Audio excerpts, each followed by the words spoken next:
사무엘상 19장 1절로 17절의 말씀을 가지고 위기 속에서도라는 제목으로 이 시간 하나님의 말씀을 나누고자 합니다.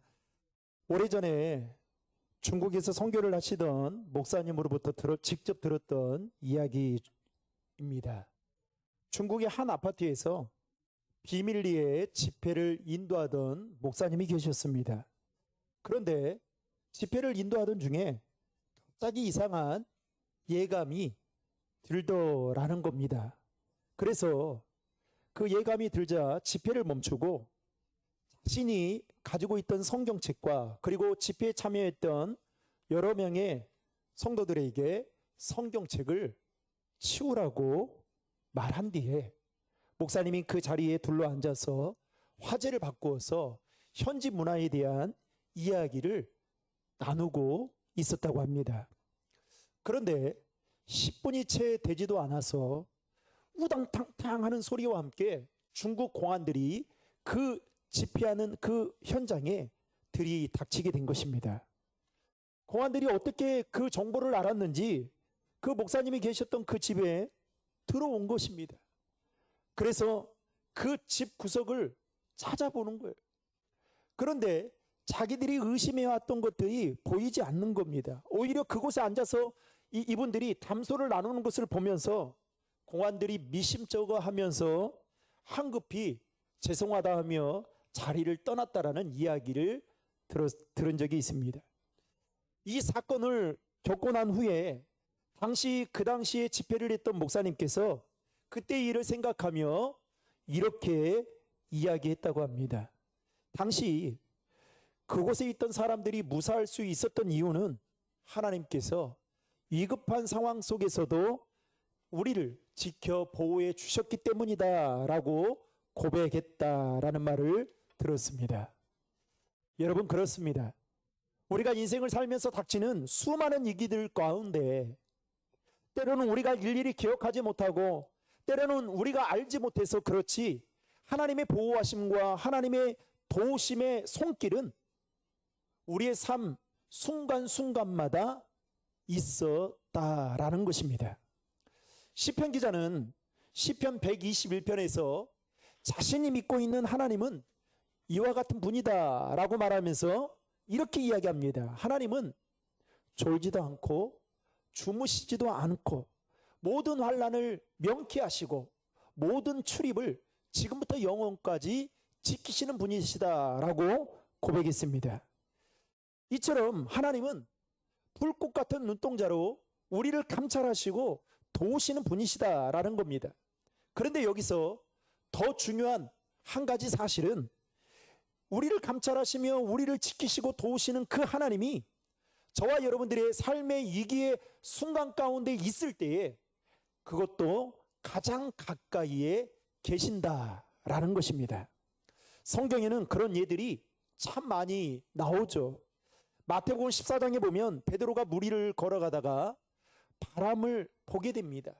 그 순간 무서워서 그 바다에 빠지게 되죠. 바로 그때 예수님은 저 멀리서 계셨던 것이 아니라 베드로 옆에 계셔서 그에게 손을 내밀어 베드로의 손을 붙잡아 주셨던 것을 성경을 통해 우리는 알고 있습니다. 이 사건만 봐도 예수님은 먼 발치에 계신 것이 아니라 손만 뻗으면 잡을 수 있는 그곳에 계신다라는 것이죠. 여러분, 그래서 우리가 꼭 기억해야 할 것은 우리가 인생을 살아가는 데 있어서 위기를 만날 때에도 하나님은 먼 곳이 아니라 가장 가까이에서 우리를 도와주신다는 것입니다. 오늘 말씀을 통해서 우리는 이 사실을 다시 한번 확인하게 될 것입니다. 오늘 본문을 보면 사울은 여전히 다윗을 죽이기에 안간힘을 썼던 자였습니다. 다윗을 죽이기 위해 이 방법 저 방법 다 동원했습니다. 그러다가 생각대로 되지 않으니까 이제 사울은 자신의 측근들과 심지어 자신의 가족까지 이용해서 다윗을 죽이려고 마음을 먹게 됩니다. 성경에 보면 오늘 말씀에 보면 사울은 자신의 신하들과 자신의 아들 요나단에게까지 다윗을 죽이라고 명령하고 있는 것을 볼 수 있습니다. 여러분, 여기까지만 놓고 보면 다윗이 처한 그때의 상황은 그야말로 사면 초가의 상황이었습니다. 포위망은 점점 좁혀져 가고 있고 다윗은 사울이 쳐놓은 포위망으로부터 피할 길이 아주 없어 보였던 것이죠. 마치 다윗의 인생은 거기에서 종지부를 찍어야 되는 상황처럼 보였습니다. 그런데 바로 이때 하나님의 돕는 손길이 다윗과 함께 했다라는 것입니다. 오늘 말씀을 통해 다윗을 향한 하나님의 도움은 무엇이었는지 살펴보면서 그 은혜를 함께 나누고자 합니다. 첫 번째로 다윗을 향한 하나님의 도움은 사울의 아들 누구였어요? 요나단이었다라는 겁니다. 여러분 1절의 말씀을 화면을 보고 같이 읽겠습니다. 사울이 그의 아들 요나단과 그의 모든 신하에게 다윗을 죽이라 말하였더니 사울의 아들 요나단이 다윗을 심히 좋아하므로. 아멘. 사울은 방금 읽었던 말씀에 보면 요나단에게 다윗을 죽이라고 명령했습니다. 또 요나단은 가장 아버지의 편이 되어도 부족할 판이었습니다. 그런데 오늘 본문을 보면 요나단은 다윗을 어떻게 했다고요? 여러분 좋아했는데 그 앞에 뭐라고 써 있습니까? 심히 좋아했다라고 말하고 있죠. 분명히 관계적으로 보나 인간적으로 봐서는 요나단은 다윗을 좋아해서는 안 되었습니다. 왜냐하면 다윗은 아버지의 적이었고 또 아버지가 죽이라고 말한 대상자였기 때문이죠. 그렇다면 요나단은 아버지의 말대로 다윗을 잡아 죽이는 것이 아버지를 기쁘시게 하는 일인데 오늘 말씀에 보면 1절에 보면 요나단은 다윗을 심히 좋아해서 돕는 자가 되었다라는 것입니다. 한마디로 말하면 최고의 적이 최고의 친구가 된 것이죠. 그래서 여러분 우리는 다윗하면 요나단을 떠오르지 않습니까? 그런데 그것도 부족해서 오늘 본문에 보면 요나단이 다윗을 얼마나 좋아해서 얼마만큼 돕느냐를 살펴볼 수가 있는데 2절과 3절 말씀에 보면 요나단이 다윗에게 모든 정보를 자세하게 가르쳐 줍니다. 자, 2절과 3절의 말씀 다 함께 읽겠습니다. 그가 다윗에게 말하여 이르되 내 아버지 사울이 너를 죽이기를 꾀하시느니라. 그러므로 이제 청하노니 아침에 조심하여 은밀한 곳에 숨어 있으라. 내가 나가서 내가 있는 들에서 내 아버지 곁에 서서 내 일을 내 아버지와 말하다가 무엇을 보면 내게 알려주리라 하고. 아멘. 지금 요나단은 다윗에게 아버지의 마음을 알려줘요. 아버지의 마음이 이런 마음이다. 게다가 아버지의 특징, 아버지의 성향, 아버지의 기질, 심지어는 아버지가 너를 어느 시간대에 죽일 건지 생각하고 있을 정도로 조심하라고까지 가르쳐 줍니다. 그리고 숨어 있다가 무슨 이상한 낌새라도 생기면 다시 알려주겠다라는 말까지 요나단은 다윗에게 건넵니다. 그리고 또 부족했어요. 4절과 5절 말씀을 보면 요나단은 자신의 아버지 사울에게 다윗에 대해서 6가지 정도의 말을 해요. 근데 그 말들이 다윗을 칭찬하는 말일까요? 저주하는 말일까요? 칭찬하는 말을 하고 있습니다. 그 4절과 5절 말씀에 보면 대략 6가지가 이런 겁니다. 첫 번째는 왕은 다윗에게 범죄하지 말라는 말입니다. 두 번째는 다윗은 왕께 범죄하지 않았다는 겁니다. 세 번째는 그는 왕께 심히 선한 일을 행했던 자라는 것입니다. 네 번째는 다윗은 자기 생명을 아끼지 않고 블레셋 사람을 죽였다라는 겁니다. 다섯 번째는 하나님도 다윗의 편이고 여섯 번째는 다윗을 죽이는 것은 무고한 피를 흘리는 것입니다. 여러분, 지금 요나단이 자신의 아버지 사울의 편을 들어도 부족할 판인데 지금 자신의 아버지에게 죽이라고 명령한 아버지에게 다윗에 대해서 말하는데 이 6가지의 말이 어떻게 됩니까? 좀 죄송한 표현이지만 허파 디비지는 말을 하고 있는 거예요. 그냥 불난 집에 부채질하는 말을 하고 있는 겁니다. 요나단은 아버지 사울을 설득해 다윗을 죽이지 않겠다라는 그 약속을 받아냅니다. 그래서 사울은 다시 다윗을 불러서 그의 옆에 있도록 도와주는 역할을 요나단이 하게 되죠.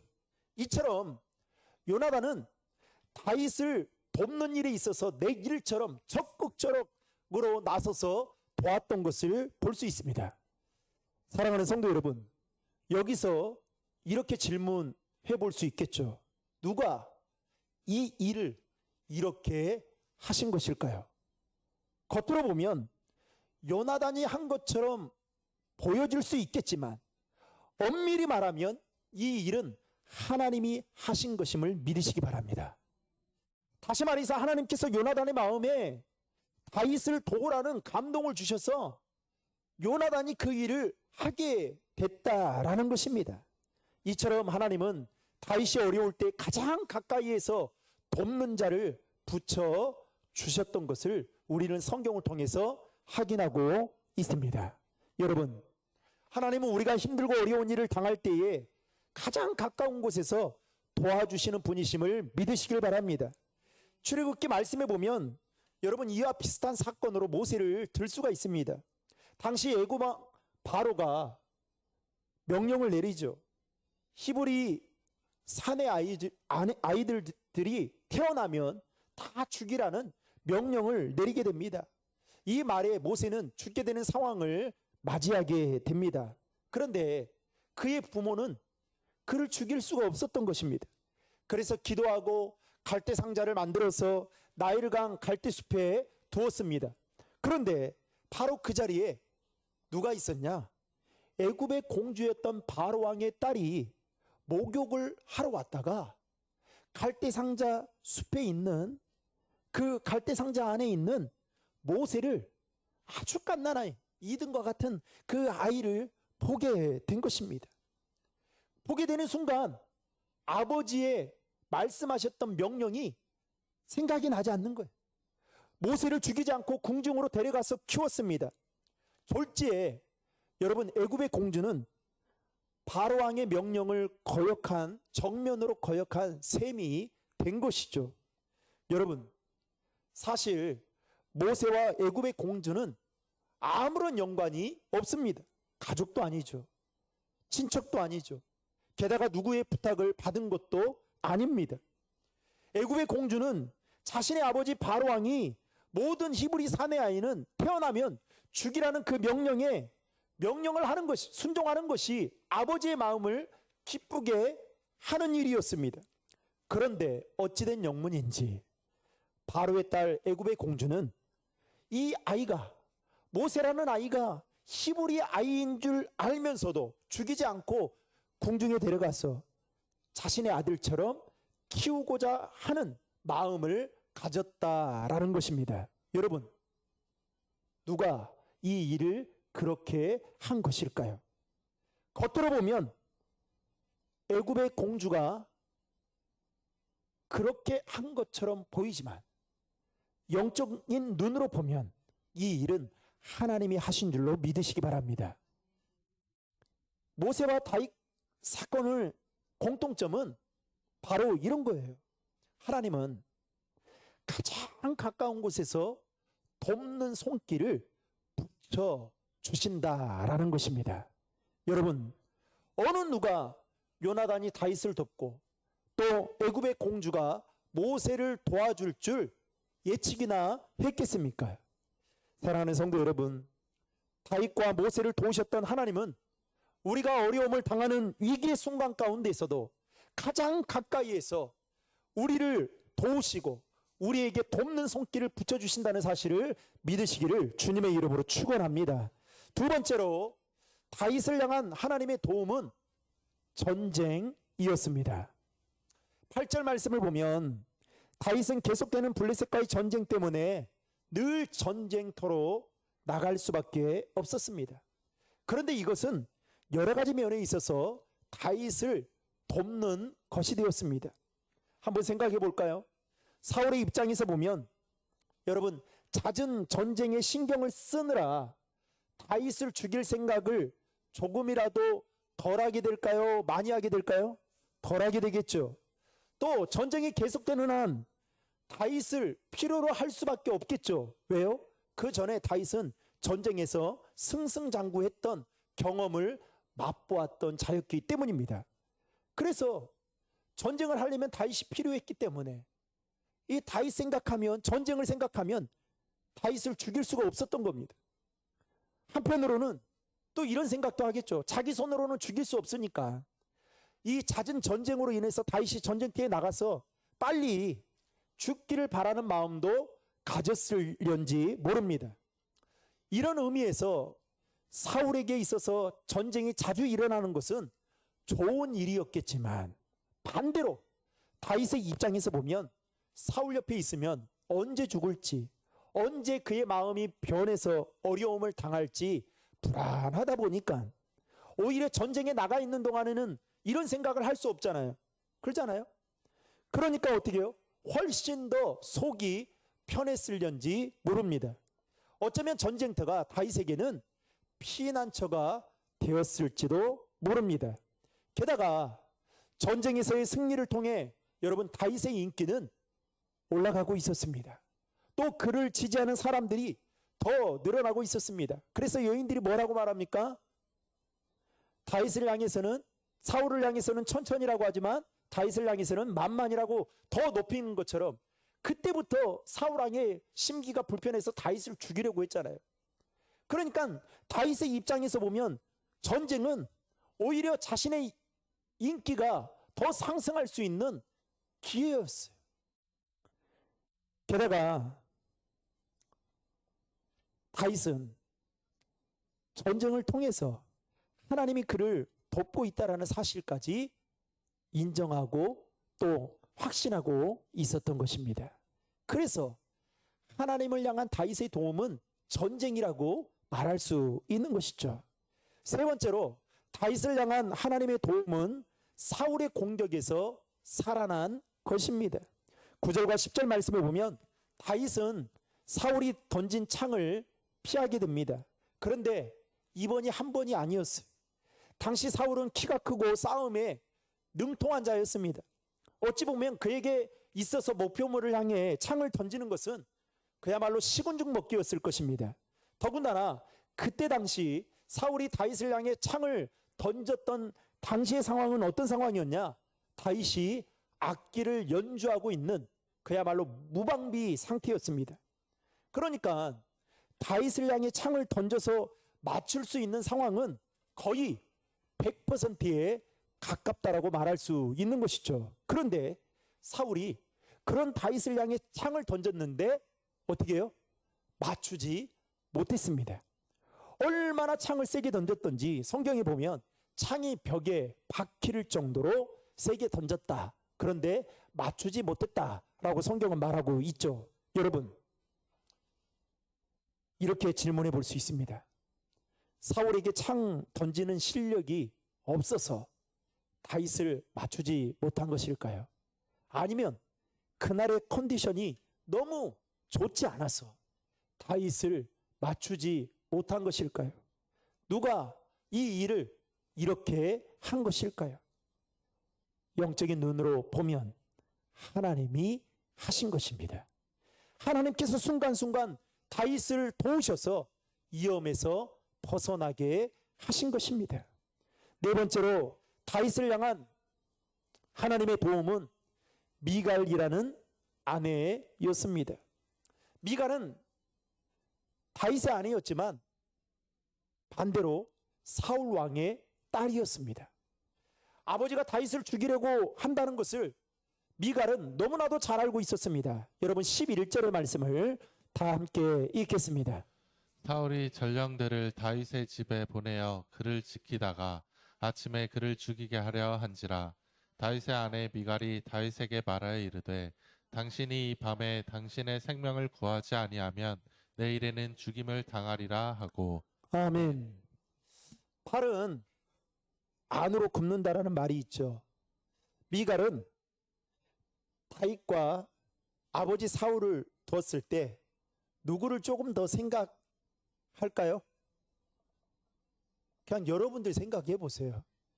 누구를 좀 더 생각할까요?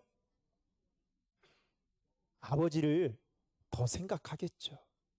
그렇다면 어떻게 해요? 아버지의 말을 듣고 따르는 것이 훨씬 더 유익이 될 수 있는 거죠. 그런데 미갈은 어떻게 하느냐? 다윗을 도와주고, 그리고 그녀의 도움은 아주 구체적이고 적극적인 것을 오늘 성경을 통해서 보게 될 것입니다. 방금 읽은 11절 말씀을 보면 사울 왕은 부하들을 보내어서, 성경에는 전령들이라 말하죠. 부하들을 보내어서 다윗의 집에 보냅니다. 그리고 그날은 어찌된 일인지 바로 죽이라는 명령을 내리지 않아요. 다음날 아침에 죽이라고 명령을 내립니다. 그동안 사울 왕이 다윗을 죽이려고 안간힘을 썼던 걸 보면 당장이라도 죽이라고 말을 해야 될 텐데 아침까지 두라고 이야기를 하는 거예요. 사울의 이러한 계획을 누가 다 알고 있었냐? 그의 딸 미갈이 잘 알고 있었습니다. 그래서 다윗에게 알려줍니다. 그러면서 날이 새기 전에 오늘 밤에 도망가라고 말하면서 창에서 밧줄을 내려 도망가도록 적극적인 도움을 누가 주느냐? 사울의 딸 미갈이 줍니다. 여러분 12절의 말씀을 다 함께 읽겠습니다. 미갈이 다윗을 창에서 달아내림에 그가 피하여 도망하니라. 아멘. 그래서 미갈은 다윗이 도망갈 수 있도록 그렇게 정보를 또 적극적으로 가르쳐 줍니다. 그리고 도망갈 시간을 주기 위해서 다윗이 누웠던 그 침대에 우상을 가져다가 염소털로 엮은 것을 그 머리에 씌우고 의복으로 그것을 덮어서 마치 누가 누워 있는 것처럼요, 다윗이 누워 있는 것처럼 꾸밉니다. 그리고 미갈은 사울이 보낸 부하들이 다윗에 잡으러 왔을 때에 뭐라고 이야기를 하냐면 그가 병들었다라고 핑계를 댑니다. 그래서 부하들이 돌아가게 되죠. 그래서 사울이 다시 부하들을 시켜서 그가 누워있는 침 상체를 가지고 데리고 와라, 내가 죽이겠다, 이렇게 이야기를 합니다. 그런데 그때 미갈이 거짓말했던 그 모든 일들이 탄로가 나게 되죠. 이 사실을 자신의 아버지 사울 왕이 알고 미갈에게 화가 나면서 이렇게 이야기합니다. 왜 나를 속였느냐라고 물으니까 미갈이 뭐라고 말하냐면 다윗이 죽일 것 같아서. 여러분, 다윗이 죽일 것 같았습니까? 아니죠. 다윗이 자기를 죽일 것 같아서 그랬다고 말하면서 그 위기를 모면합니다. 그리고 이미 그때는 다윗이 멀리 도망간 상태였죠. 이처럼 하나님은 다윗과 가장 가까운 곳에서 미갈을 통해 다윗을 돕게 하셨습니다. 여러분, 오늘 본문인 사무엘상 말씀을 읽으면서 이런 일들은 계속 되어집니다. 이것은 곧 무엇을 말하는 걸까요? 이 일은 단순히 우연히 일어난 일이 아니라 하나님의 그 거대한 프로젝트 안에서, 하나님의 계획하심 속에서 하나님의 도움으로 일어난 일이다라는 것을 성경의 저자는, 사무엘상 저자는 우리에게 가르쳐주고 있다라는 것입니다. 더욱이 사무엘상에 보면 사울은 3,000명의 정예 부대를 가지고 있는 것에 대해서 아주 자랑스럽게 생각했습니다. 그런데 그 3,000명의 정예 부대를 풀어서 다윗을 잡아 죽이려고 했는데 여러분 어떻게 됐습니까? 다윗이 잡히지 않았어요. 잡힐 듯 하면 결정적일 때 다윗이 도망갔습니다. 이처럼 하나님의 도움의 손길은 다윗과 함께하고 있다라는 것을, 있다라는 그 말밖에는 다른 설명이 되지가 않는 것입니다. 사랑하는 성도 여러분, 말씀을 맺겠습니다. 인생의 위기 때마다 하나님은 가장 가까운 곳에서 다윗을 도우셨습니다. 저와 여러분들의 삶 가운데에도 또 삶의 위기의 순간 가운데에도 하나님은 가장 가까이에서 우리를 도와주시는 분이심을 믿으시길 바랍니다. 그래서 시편 기자는 42편 11절에 이렇게 말하고 있는 것입니다. 우리 다 함께 읽겠습니다. 내 영혼아, 내가 어찌하여 낙심하며 어찌하여 내 속에서 불안해하는가? 너는 하나님께 소망을 두라. 나는 그가 나타나 도우심으로 말미암아 내 하나님을 여전히 찬송하리로다. 아멘. 사랑하는 성도 여러분, 여러분과 가장 가까이 계신 하나님이 보이지 않아서 혹시 만환경을 갖다 대고 있지는 않습니까? 엠마오에 걸어가는 두 청년에게 부활하신 주님께서 함께 있는데도 불구하고 영안의 눈이 열리지 않으니까 하나님이 보이지 않는 것처럼 혹시 여러분들의 삶에 힘들고 어려운 일을 만났을 때에 하나님이 없다고, 하나님이 안 계신다고 여러분 원망하고 불평하고 있지는 않으십니까? 하나님은, 다윗을 도와주셨던 하나님은 오늘 이 시간에도 우리와 함께 하시는 줄로 믿으시기 바랍니다. 그리고 가장 가까이에서 우리에게 돕는 손길을 붙여주십니다. 그래서 시편 기자가 고백했던 것처럼 너는 하나님께 소망을 두라. 나는 그가 나타나 도우심으로 말미암아 내 하나님을 여전히 찬송하리로다. 하나님께 소망을 두게 되면 하나님께서 우리의 인생을 도와주실 것입니다. 그 믿음으로 남은 한 주간도 살아갈 수 있기를 주님의 이름으로 축원합니다.